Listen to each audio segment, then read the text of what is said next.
The first-class cabin of Delta Flight 1872 from New York to Los Angeles had become a symphony of tension. 8-month-old Lily's piercing wails had been relentless for the past hour, cutting through the ambient hum of the engines like shattered glass. James Anderson, a 35-year-old widowed tech executive, bounced his daughter desperately in his arms. His designer suit was rumpled, hair disheveled, and dark circles framed his bloodshot eyes. 3 months after losing his wife Sarah to complications from childbirth, he was barely holding it together. "Sir?" the flight attendant Veronica whispered with practiced patience that was clearly wearing thin. "Perhaps try the bottle again?" James nodded numbly, reaching for the warmed formula. Lily twisted away, her tiny face contorted in anguish. An elderly businessman across the aisle shot him a glare over his laptop. "Maybe you should have left the baby with someone," the man muttered just loud enough to be heard. James felt his chest tighten. There was no someone anymore. Just him and Lily against the world docked in economy class. Elena Martinez pressed her forehead against the cool window, trying to focus on the clouds rather than the baby's cries. As a pediatric nurse at Boston Children's Hospital, she recognized the particular tone of those screams. Not hunger. Not a dirty diaper. The baby was experiencing sensory overload. Elena had seen it countless times in the NICU. She twisted her simple silver ring, a habit from her childhood, and tried to focus on her book. But after 10 more minutes of escalating cries and watching flight attendants scurry back and forth with increasing frustration, she couldn't take it anymore. She unbuckled her seatbelt and stood up. "Ma'am, please remain seated," a passing flight attendant said firmly. "I'm a pediatric nurse," Elena explained quietly. "I think I can help that baby." The flight attendant hesitated, glancing toward first class, where the cries had reached a fever pitch. Several passengers were now openly complaining, and one woman had her hands pressed against her ears. "Please," Elena said, "just let me try." With reluctance, the flight attendant nodded and led Elena toward the premium cabin. As they passed through the dividing curtain, Elena immediately spotted James, his tall frame hunched protectively over his screaming daughter. Desperation etched into every line of his face.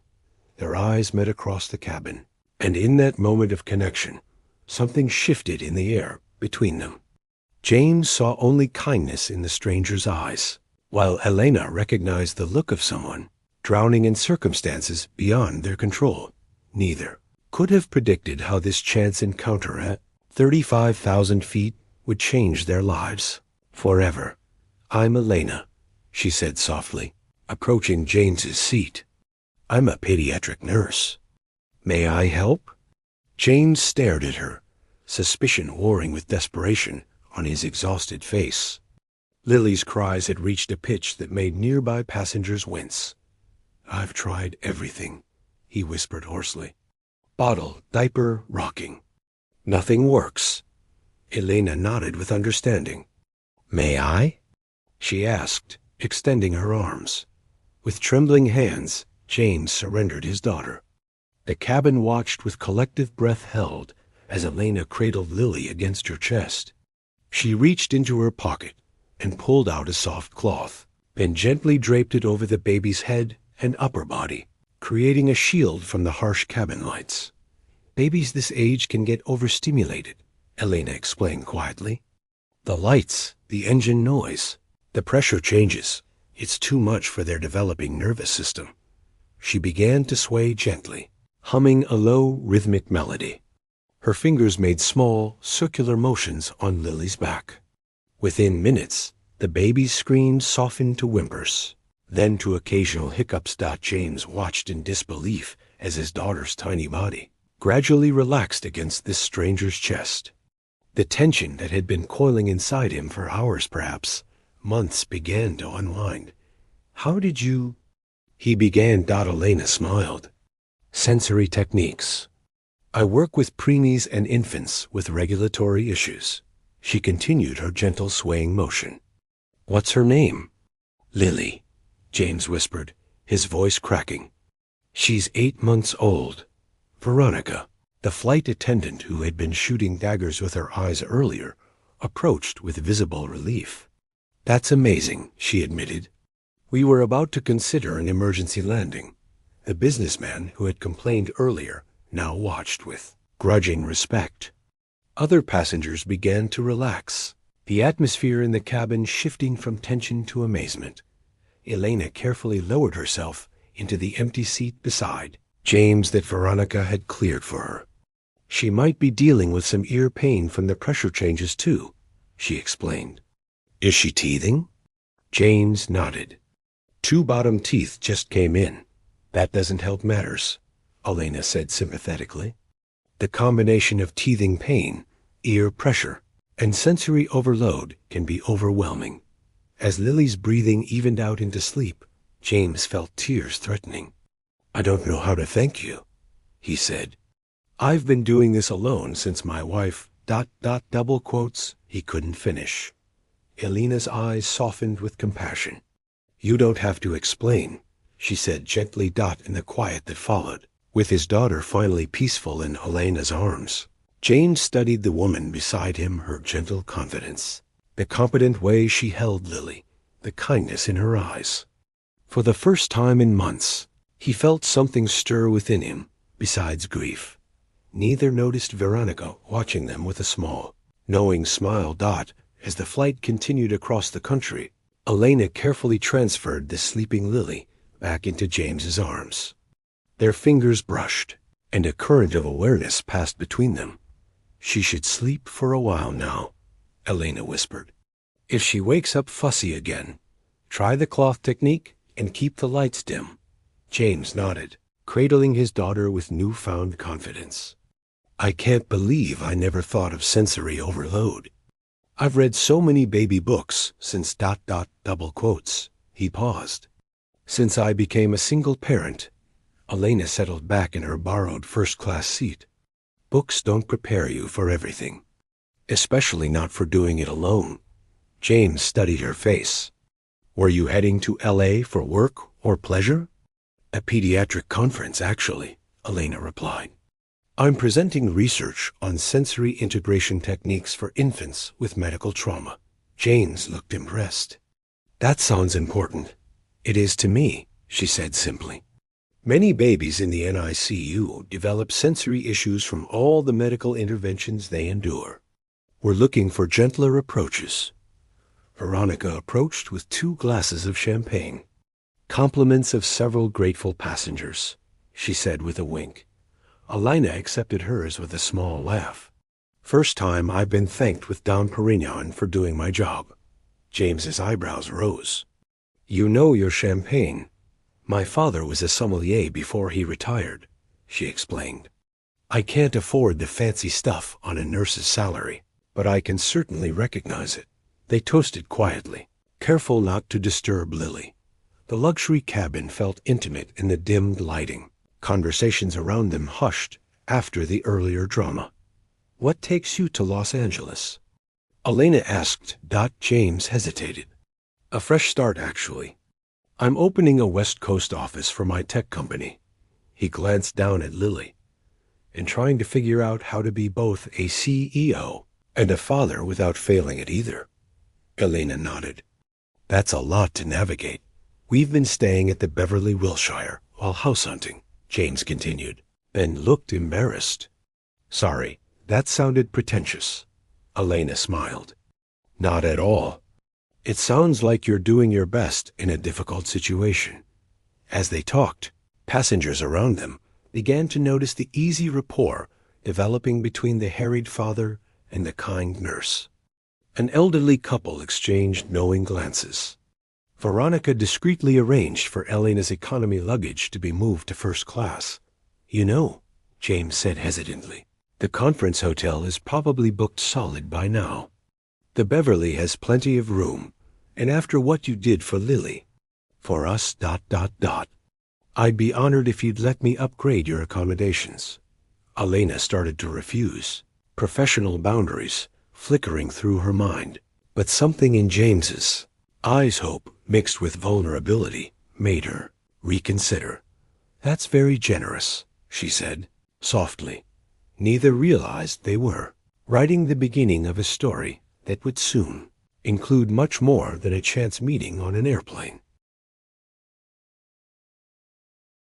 3 days later, Elena stood on the balcony of her suite at the Beverly Wilshire, watching the sunset paint the Los Angeles skyline in shades of gold and pink. Her conference had ended early for the day, and she found herself thinking about James and Lily more than she cared to admit.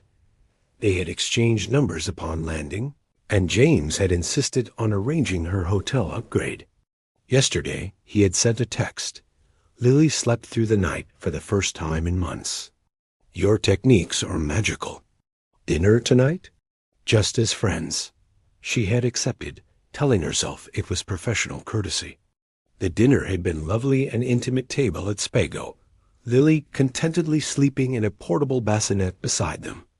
Their conversation had flowed easily, touching on everything from hospital politics to Silicon Valley culture.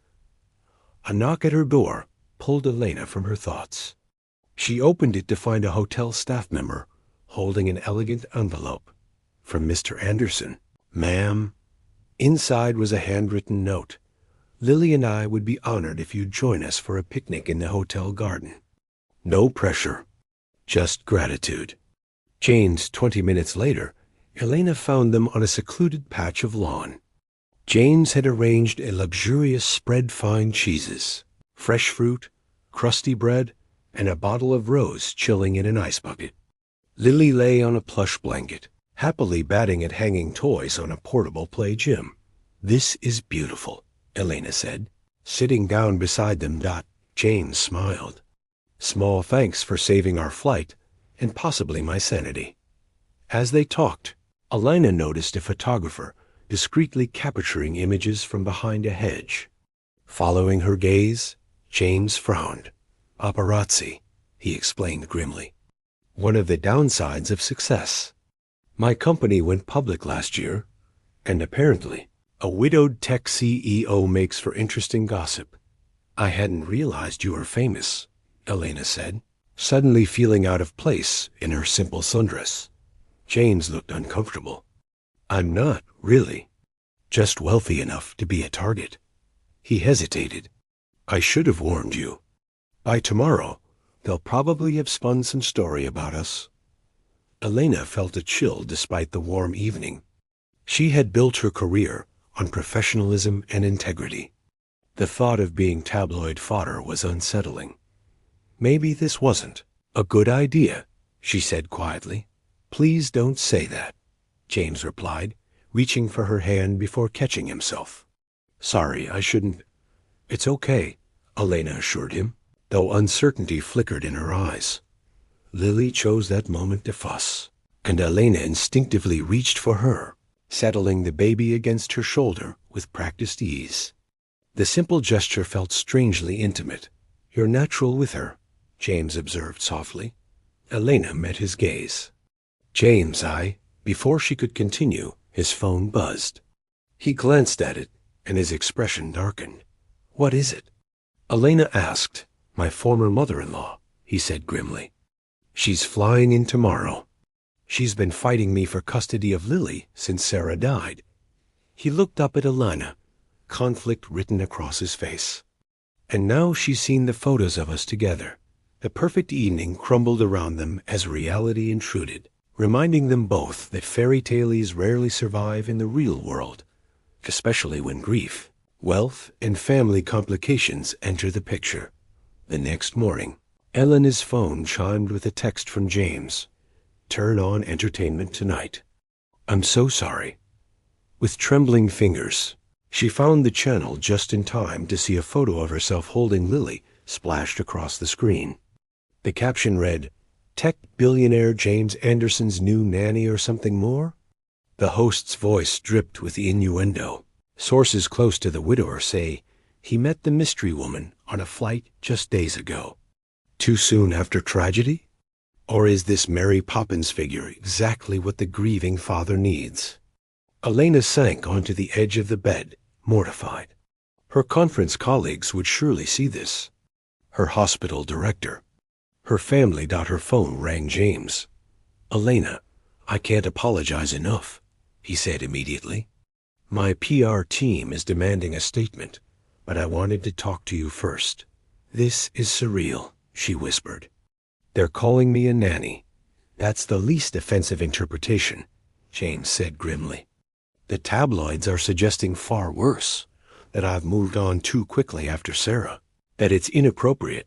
A knock at Elena's door interrupted them. Hold on, she said, crossing to answer it. A stern-faced older woman stood in the hallway, designer handbag clutched like a weapon. I'm Patricia Williams, she announced. Sarah's mother. I believe you've been spending time with my granddaughter. Elena's heart sank. Mrs. Williams, this isn't what it looks like. Spare me. Patricia cut her off. Is James there? I'm on the phone with him now, Elena admitted. Patricia pushed past her into the suite. Put him on speaker? James's voice filled the room. Patricia? You're at Elena's hotel room? How dare you parade my granddaughter around with this? This stranger when Sarah hasn't been gone 6 months. Patricia's voice broke. And now it's all over the media. What would Sarah think, James? Elena watched pain flash across James's face through the video call. Patricia, Elena is a pediatric nurse who helped Lily on the flight. She's been nothing but kind and professional. Professional? Patricia scoffed. Is that why you're paying for her luxury suite? Taking her to exclusive restaurants? Elena stepped forward. Mrs. Williams, I understand how this looks, but you understand nothing, Patricia snapped. Sarah was my only child. Lily is all I have left of her. Tears filled her eyes. And James is replacing her already. No one is replacing Sarah, James said firmly. Elena helped Lily when I couldn't. That's all. Patricia composed herself, voice turning cold. My lawyers will be very interested in your judgment lately, James. Exposing Lily to media attention. Bringing strange women into her life. Elena felt sick. She was becoming a liability to James in his custody battle. All because she tried to help a crying baby on a plane. I should go, she said quietly. This is a family matter. Elena, wait, James began, but Elena had already decided. Sometimes the kindest thing to do was to walk away, no matter what feelings might be developing. I'll check out this afternoon, she told them both. I'm sorry for any trouble I've caused. As she closed the door behind Patricia, Elena leaned against it, heartbreaking for a family torn apart by grief and for possibilities that would never have a chance to bloom. 6 months later, Elena hurried through Logan Airport, already running late for her flight to a medical conference in Chicago. Boston's winter had arrived early, dumping 8 inches of snow and snarling traffic throughout the city. As she rushed to her gate, a familiar cry caught her attention. Her steps faltered as she turned to see James Anderson struggling with a squirming Lily in the first-class lounge. For a moment, Elena considered pretending she hadn't seen them. Their brief connection had faded into memory, though occasionally she still saw their photos circulating online. But Lily's distress tugged at her professional instincts. Before she could reconsider, her feet were carrying her toward them. James? She said softly. He looked up, exhaustion etched on his face, which transformed into astonishment. Elena, is it really you? Lily's cries paused as she studied Elena with curious eyes that somehow seemed to remember. She's gotten so big, Elena said, smiling gently. James nodded. 14 months now. Walking everywhere. Speaking a few words. He hesitated. Would you like to sit down? Unless you have a flight, I have a few minutes, Elena replied, settling beside them. Lily immediately reached for her, surprising them both. As Elena took her, the baby relaxed against her shoulder, just as she had on that fateful flight. She remembers you, James said wonderingly. Elena smiled. Babies are perceptive that way. She hesitated. How have you been? James's expression grew serious. It's been a journey. After you left L.A., Patricia and I had some difficult conversations. Eventually, we realized we were both acting out of grief rather than Lily's best interests. So the custody battle ... We reached an agreement. Patricia moved to Boston to be near us. She has Lily 3 days a week, and I have her the rest. He met Elena's eyes. We're learning to be a family, different than I imagined, but it works. Elena felt genuine happiness for them. That's wonderful, James. And you? Still saving babies at 35,000 feet? He asked with a small smile. Just the ones in the NICU these days, she replied. Though I think about that flight often. An announcement for Elena's boarding call interrupted them. That's me, she said, carefully returning Lily to James's arms. It was good seeing you both. As she turned to leave, James caught her hand. Elena, wait.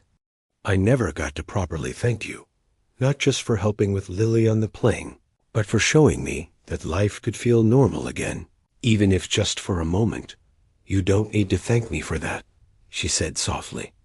Maybe not, he agreed. But I've thought about you. Often. He took a deep breath. Patricia and I were talking last week about how Lily needs stable, caring people in her life. We've made peace with the idea that Sarah would want us all to move forward. Elena felt her heart quicken. James, what are you saying? I'm saying, maybe we could try again? Dinner when you're back from Chicago? No paparazzi this time, I promise. His smile was tentative, hopeful. A flight attendant approached. Final boarding call for Flight 227 to Chicago. Elena looked from James to Lily, then back again. 6 months ago, timing and circumstances had torn them apart.